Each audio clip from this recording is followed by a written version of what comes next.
Ya, ini menarik ya, perjalanan hidup di Jember itu dari kecil dengan lingkungan tradisi di Bali sendiri, masyarakat juga banyak mengikuti apa yang menjadi warisan tradisi leluhurnya.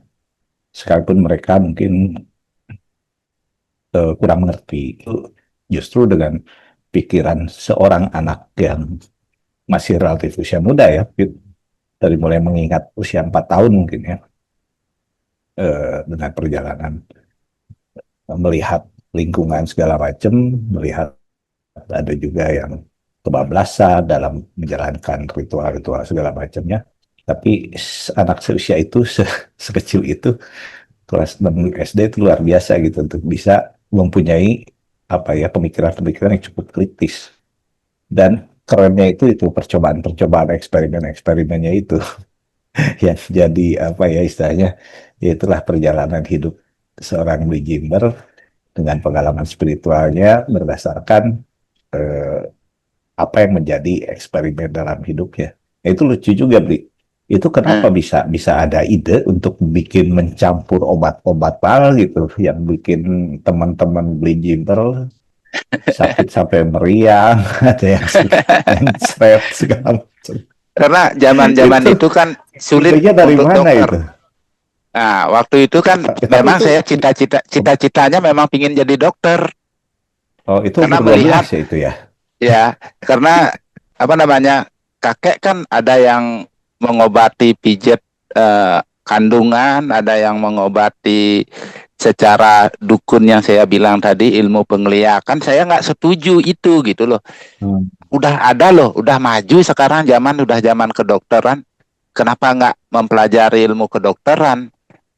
Obat-obat Hmm. dokter juga diambil dari bahan-bahan seperti ini gitu loh. Oh, Dan saya baca beberapa buku paman saya memang begitu gitu. Cuman iya. kalau dibawa ke alternatif dia agak bertentangan. Kalau di alternatif dia tuh mencari sumber sakitnya, tapi kalau kedokteran itu menahan rasa sakitnya gitu. Sehingga sakit itu Ah, bisa berpindah-pindah, dia lagi bahkan semakin meledak, dia semakin besar. Makanya dibutuhkan dosis yang nambah-nambah gitu loh. oh, Nah, itu saya hah? hmm, Pemikiran itu di usia berapa, Bli? Bisa usia 12 13-an.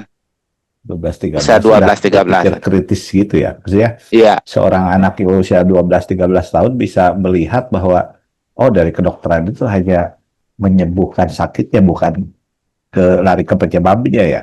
iya. Karena Jadi kan waktu kecil itu saya pengalaman jatuh kan, terus gininya hmm, robek kan, pantatnya robek, di mana belum ada dokter itu. Saya harus dijarit berapa itu, 16 jarit kan kalau nggak salah. Kalau nggak salah ya, aduh. 16 jarit kan sulit. Yang ada mantri gitu loh. Wih, sakitnya bukan main itu, saya ditusuk-tusuk tuh. Nah dari situ saya nyari-nyari obat apa sih untuk luka gitu. Kalau di Bali itu dulu Hmm, dipakai daun jarak, itu oleh buyut saya, daun jarak, terus eh, apa nama, pisang loh, pohon pisangnya itu hmm. dicari kulitnya, di Getahnya. dikerik, apa namanya, Oh, yang digaruk-garuk gitu, putih-putihnya itu ya. ya digaruk-garuk gitu, terus diambil itu, ditempel di lukanya. Itu Karena waktu itu nggak juga itu yang tepung putih itu di jantungnya atau dari bukan kulit bukan di luar, pisang? di Oh, luar dia, berarti getahnya ya. Getah yang kulitnya ya kayak Ya, getah dah. Kulitnya tuh oke. dikerik gini, Hmm, hmm, hmm. pakai pakai Oh, pisau. Nanti kalau udah mengumpul dia di baru di ditempel. itu ditempel di lukanya. Ya, ya, ya. Itu saya lihat ketika umur saya sekitar 5 tahunan dah. Orang Bali kan gini ya, pelihara babi mhm, dan suka mencari daun-daunan untuk babi, daun dagdag namanya kalau di Bali ya. Itu lebar-lebar. mhm. Itu bibi saya itu nyari daun itu lepas pisaunya di atas, pisaunya tajam sekali. Ditangkis biar nggak kena kepalanya, ditangkis. Wow, itu robek besar tuh di tangannya. Hmm, Robek besar di tangannya. Pertama yang diambil tahu nggak? mhm. Kabang-kabang yang di dapur itu hitam itu loh, hitam karena asap itu yang dipakai. Oh, Wih, perihnya bukan main itu, ditempel gitu, ditempel, terus Ah, dicariin daun ini, dicariin apa namanya, pelepah pisang jarak. itu, Oh, kasih. pisang Oh jarak itu itu dah. kabang-kabang itu yang apa yang hitam-hitam jelaga gitu ya, jelaga di atas perapian, Pokoknya di bukan? di dapur-dapur tradisi, kalau ada Mhm. kabang-kabang, itu ada hitam-hitamnya itu loh, karena Oh asap, yang bekas asap itu udah bekas dipakai, asap. Iya, iya. bekas Ya itu asap. kan karena karbon ya, Nggak tahu saya. karena Artinya barang-barang seperti itu dipakai obat dulu, nggak ada yang infeksi. nah, Jadi infeksi itu datangnya dari mana? Dari situ saya berpikirnya kritis gitu loh. tapi keren Bahkan itu. ya, bahkan orang zaman dulu tuh saya juga kan sering nyabit untuk sapi tuh, kebetulan kakek pelihara sapi, tangan kena sabit, kotoran Aha. sapi dipakai, kotoran sapi diambil ditempel di luka, sembuh juga seperti itu. Kok bisa gitu, daripada ke dokter gitu. Tapi saya pingin jadi dokter, tapi dokter yang aneh gitu. Tapi nggak kesampaian itu, karena ya di desa nggak ada biaya gini Nah itu saya juga seperti itu. bingung tuh. Kalau dari kotoran sapi bisa menyembuhkan luka tanpa infeksi, karena bisa-bisa tetanus kalau kita nggak tahu. Artinya memang ada satu ya mungkin dari tadi tadi yang disebutkan di Jimber apa mensugestikan gitu ya, Sugesti ya, sugesti. mengimajinasikan itu bisa merubah struktur molekul dari apapun substance yang dipakai ya. Tapi saya Uh-uh. tadi juga tertarik dengan bagaimana Blijimber bisa mengimajinasikan bahwa di situ ada pocong gitu. Artinya Blijimber mengimajinasikan itu kan. Iya, Dan mengimajinasikan. berapa Saya orang yang niat melihat itu? sekitar 7 orangan lah. Nah Itu itu keren. udah cara saya. Saya duduk di situ, saya ngambil, karena keyakinan orang Bali itu ada dupa, mesti ada dupa, ada canang kan. Saya pakai itu, saya panggil lah gini, energi-energi yang mendukung itu gitu loh. Mhm. Saya imajinasikan energi-energi itu padat di situ, padat gitu. Terus setelah saya niatkan padat, saya perintah, kamu muncul ya kalau ada orang-orang usil datang ke sini untuk nakut-nakuti mereka gitu. Saya perintah dia, kamu usil ya kalau ada orang bagaimana di sini gitu. Biar mereka nggak berani lagi menebang pohon ini gitu loh, membuang sampah di sini, biar mereka nggak melakukan hal-hal yang merugikan masyarakat banyak. Saya perintah seperti itu tuh. Nah, Berarti itu itu udah semi avatar itu. ya, itu juga saya dapat dari cerita-cerita kakek dulu gitu. Kakek Ah, saya bilang dulu, kalau kampung saya ini tidak pernah ada pencuri yang bisa masuk. Itu. Kenapa begitu? Karena kalau pencurinya datang dari utara, dia lihat lautan. Gitu. Kalau datang dari timur, dia lihat gini, jurang dalam, nggak bisa lewat deh. Kalau lihat dari selatan, dia lihat gunung tinggi gitu. Kalau lihat dari selatan, tanah lapang. Dari barat, tanah lapang, nggak ada apa-apa dia lihat gitu. Nah dari situ, kenapa bisa begitu kayak sedulur papat kelima pancer digituin saya ada waktu itu. Waktu itu saya udah mau mempelajari itu, tapi nggak dikasih-kasih sama kakek. Tapi saya niatkan, cuma itu saya dikasih tahu aja caranya manggil sedulur papat itu begini begini begini. Ya, saya lakukan itu tanpa ragu-ragu, dan efeknya sangat, uns, aduh, berat sekali waktu itu. Dampaknya berat sekali.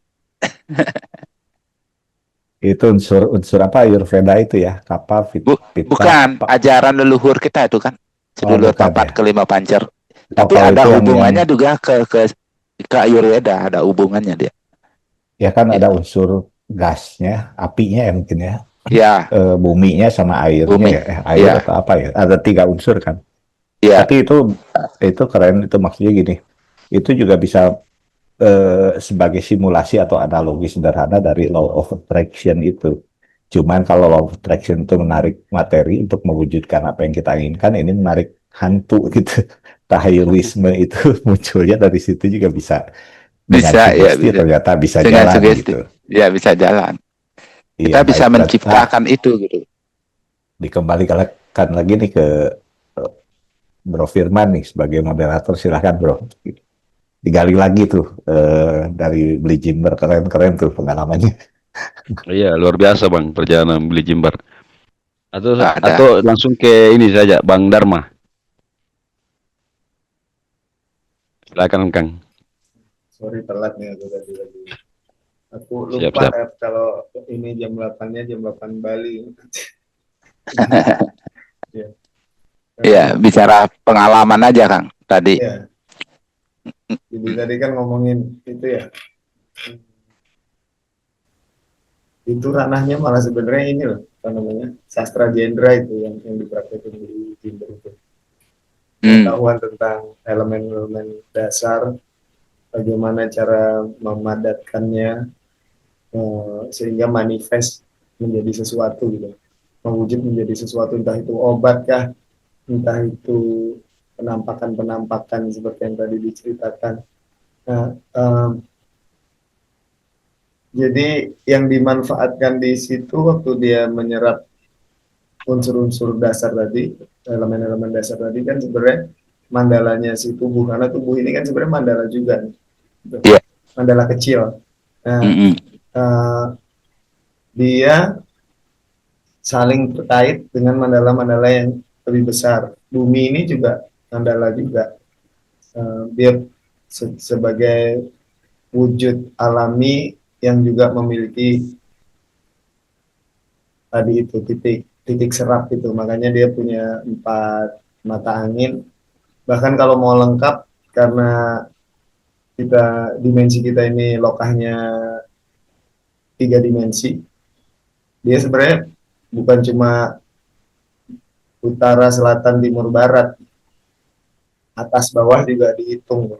Nah, yang dari utara, selatan, timur, barat aja masih bisa dipecah lagi jadi barat laut, tenggara, timur laut, satu lagi apa tuh,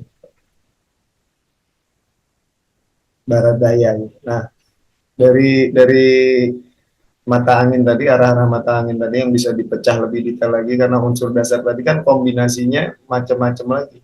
Nanti ada besi, ada kayu, dan lain-lain. Nah, apa namanya, saya juga sampai sekarang masih berpikir gimana caranya orang-orang zaman dulu memahami itu dan memanfaatkan kemampuan tadi untuk manifesting sesuatu, untuk mewujudkan sesuatu. Juga mereka nggak cuma menggunakan tubuhnya, bahkan mereka bisa menciptakan piranti dalam bentuk sajen untuk tujuan yang sama, bahkan dalam bentuk bangunan, entah itu pura kah, candi, bahkan Borobudur itu kalau kita lihat kan mandala juga ya, pancernya ada di titik yang stupa paling atas itu gitu. Nah, candi-candi yang lain pun gitu. Terus seandainya nih, saya mau tanya nih malah sama Bu, seandainya kita tahu komponen-komponen yang harus dipakai, sehingga kelak jika ada orang yang memang mensponsori atau membiayai untuk merestorasi utuh lagi candi-candi itu, atau kita bikin candi baru sebagai alat untuk melakukan itu, minimal untuk membentuk medan energi yang manfaatnya bisa dirasakan oleh apapun dan siapapun yang ada dalam cakupan tadi, yang tercakup oleh gelembung medan toroidal itu. Sehingga koneksinya antara satu sama lain, manusia sama manusia, manusia sama makhluk yang lain, sama planet bumi, koneksinya juga makin kuat gitu. Nah, karena menurut asumsi saya, kalau koneksi antar kehidupan ini, apapun bentuknya, meskipun bentuknya beda-beda, kalau dia menguat, maka kepeduliannya akan menguat juga gitu. Dia mau eksploitatif sama binatang, sama tumbuhan, atau bahkan katakan mau buang sampah sembarangan aja, pasti akan ada gelombang di dalam dirinya yang membuat dia nggak enak melakukan itu. Seperti mengotori dirinya sendiri gitu. Karena koneksi antara dirinya dan planet dan makhluk yang lain kuat. Jadi prinsip Trihita Karana tadi bukan sekedar slogan atau moto yang cuman di pikiran, tapi udah dia udah nyatu sama kejiwaan gitu. Itu bisa nggak?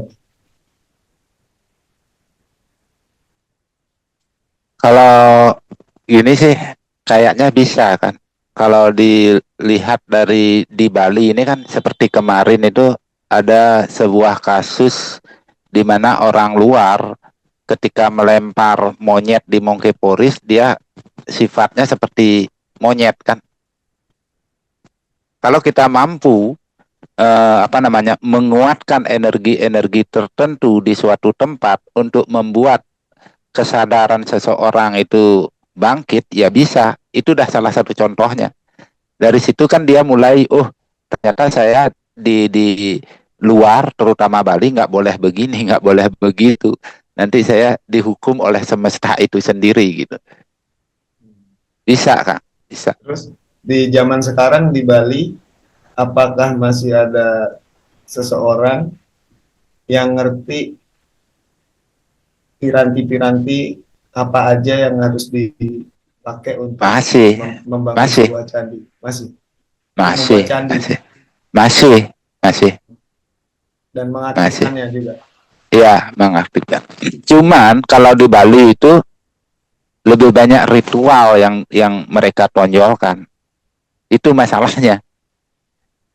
Dan saya mencoba tidak memakai ritual, tapi menggunakan seperti kemarin itu kan waktu tsunami kecil di Jawa Tengah itu kan, ya di Jawa Barat itu kan, karena saya sudah tahu sebelumnya itu kan, itu saya pakai piti itu terakhir saya melakukan sesuatu, membuat piramid, di mana piramid itu saya buat dari batu, batu apa tuh namanya lupa saya, dan ada kristalnya di situ.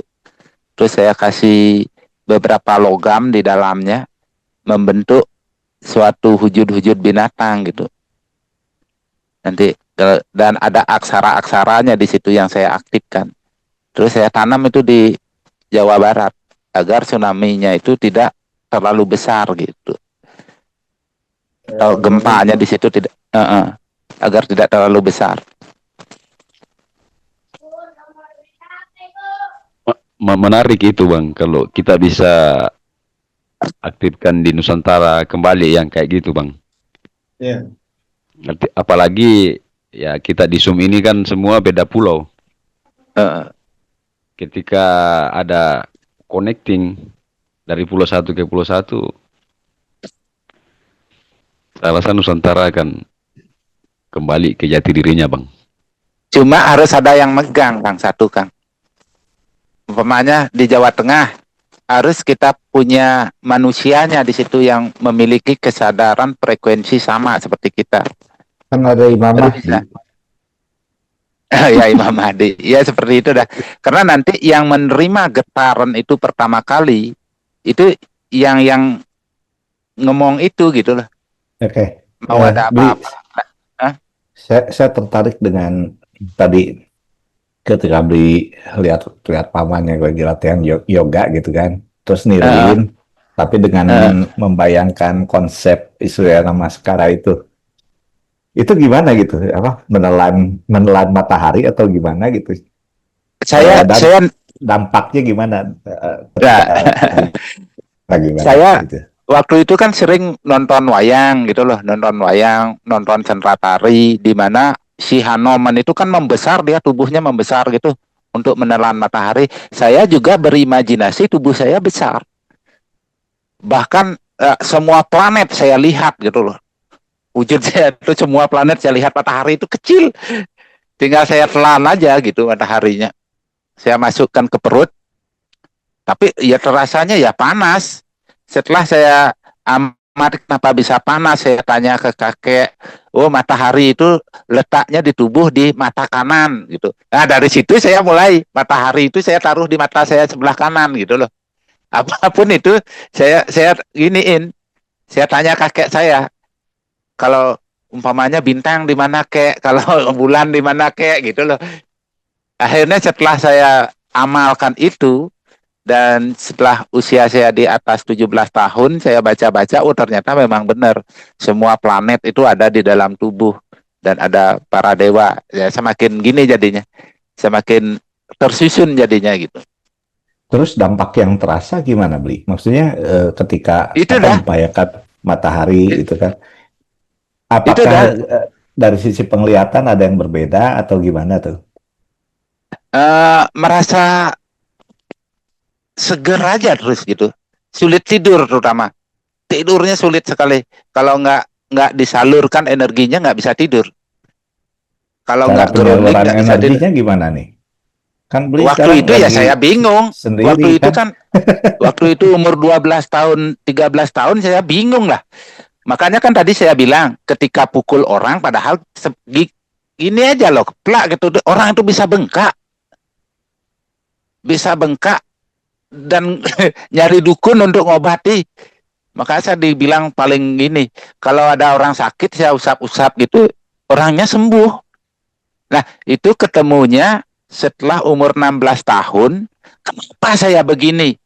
Semua bilang saya bangsat, semua bilang saya pokoknya jelek-jelek, pokoknya saya dibilang karena banyak orang celaka gitu. Nah, waktu itu karena saya sering dimarahi oleh bapak, saya nggak pernah dikasih uang jajan.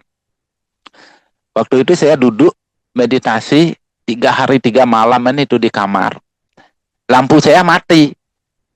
Saya meditasinya itu biar bisa dapat lampu gitu loh. Gimana caranya biar dapat lampu gitu. Nah, waktu-waktu itu kan zamannya masih ukir ya, ngukir terus menghaluskan pakai amplas ukiran-ukiran itu gitu loh. Nah, saya bekerja begitu gitu, mencari ongkos untuk biar bisa beli lampu karena nggak berani minta sama bapak. Kalau minta pasti saya ditempeleng gitu. Nah, dapat saya uang 1.500 sekitar tahun berapa tuh? 95 ya, 95 93-an lah, lupa saya. Sekitar itu. Saya beli dapat uang 1.500, terus saya belikan lampu. Lampu waktu itu harganya 550. 750. Harga lampunya, lampu 5 wattnya 750 harganya satu. Saya beli satu kan.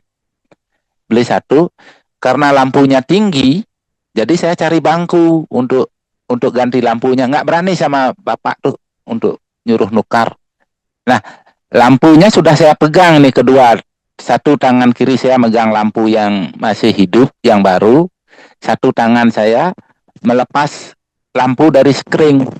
Tapi ini sambil megang lampu, sambil megang skring atasnya.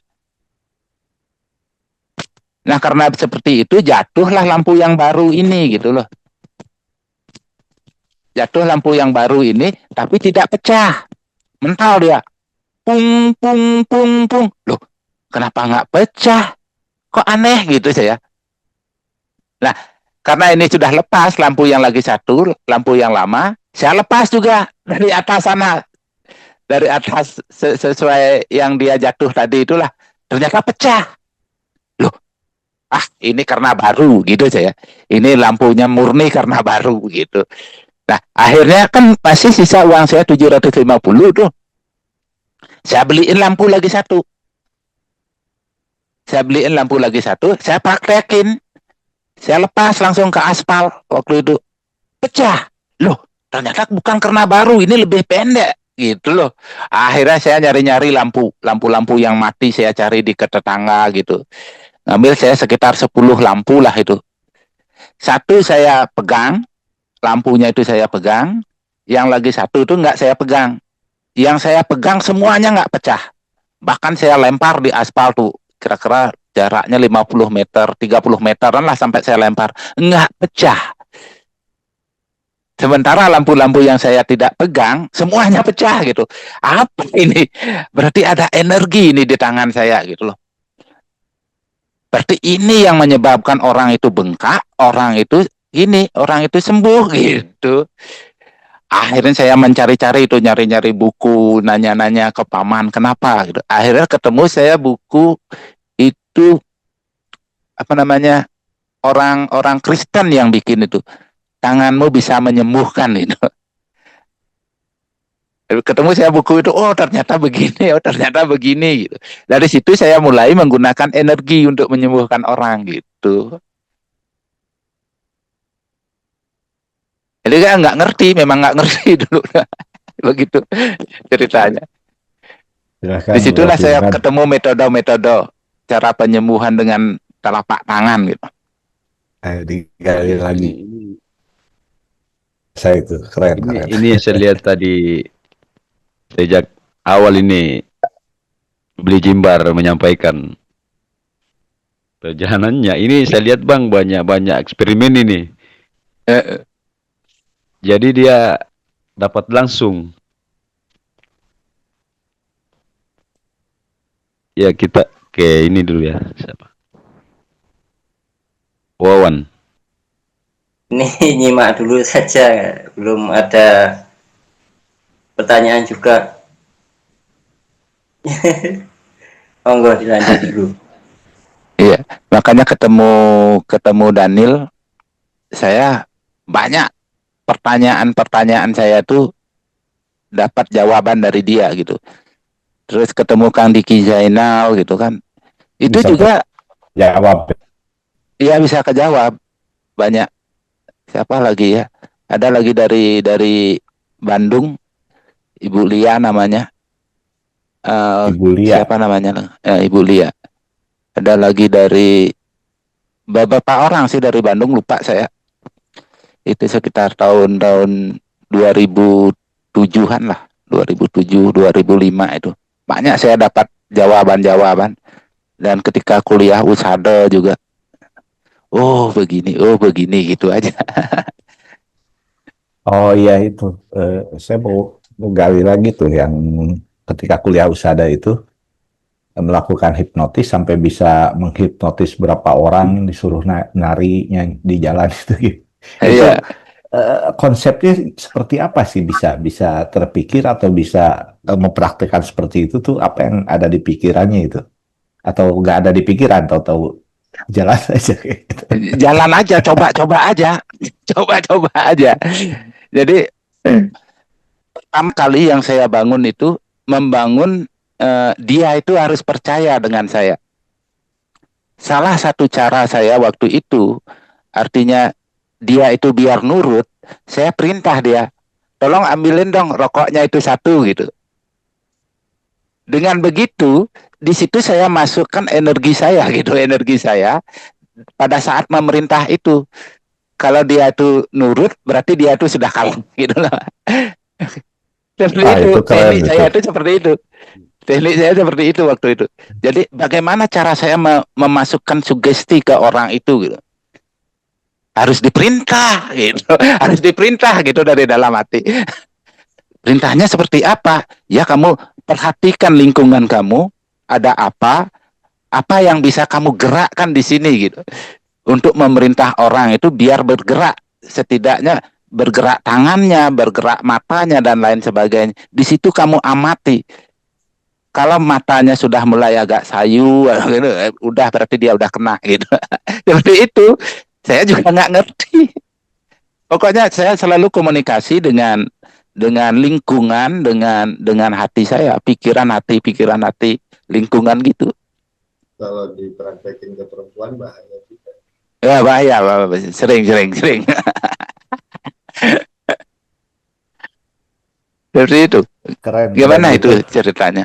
natural learner, pembelajar natural gitu. Tapi Iya. memang saya lihat sih apa punya satu metode alami gitu yang dipraktekkan oleh Jimber tanpa mungkin ya dari pelajaran-pelajaran juga karena dia bisa menyerap pengetahuan yang diterima, kemudian mempraktekannya sesuai dengan lingkungannya gitu. Tapi itu keren sih, saya lihat. Dan itu berapa lama itu belajar hipnotis itu? 2 jam kan dari bawah lereng gunung gini Lempuyang itu kan, begitu turun dari mobil, wah sekarang ngetop sekali di TV-TV, di televisi hipnotis itu. Sebenarnya hipnotis itu ilmu apa sih? Kenapa katanya banyak orang kena tipu dari hipnotis? Apa sebenarnya ini gitu? Dari situ udah mulai sampai ke atas 2 jam, langsung ada contoh gitu loh, langsung ada orang telepon ingin diobati jarak jauh. Sementara saya sama sekali nggak ngerti gitu. Saya coba aja, tolong yang ada di sampingnya, ada orang di sampingnya, ada nih kakak. Nah, kakaknya suruh pegang HP-nya, adik tenang aja, tenangkan diri, tak gituin aja waktu itu. Pokoknya apapun yang didengar dari HP, ikuti aja gitu, ikuti aja arahnya, jangan ada perlawanan apapun gitu.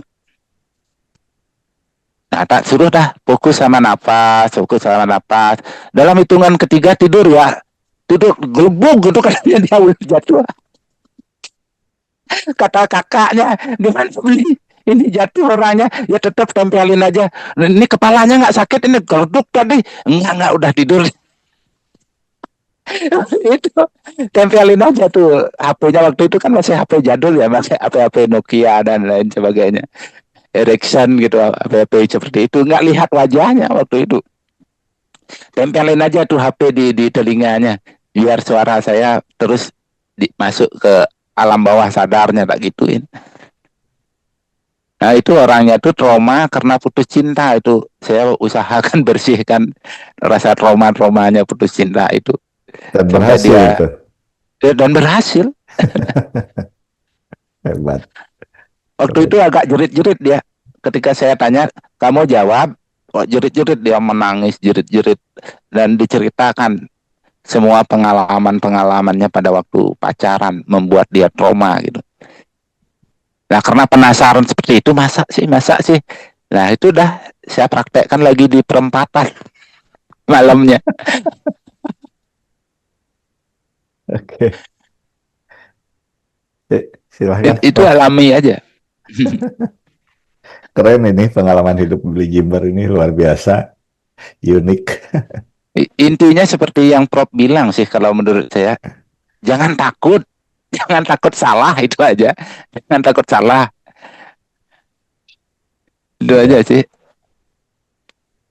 Dan lakukan dengan tulus tanpa ada pengharapan apapun yang dikatakan orang tuh benar-benar harus siap terima. Wah, saya dimaki, dibilang gimana, di kepala dicotok dulu sama bapak, aduh ditendang, aduh macam-macam dah.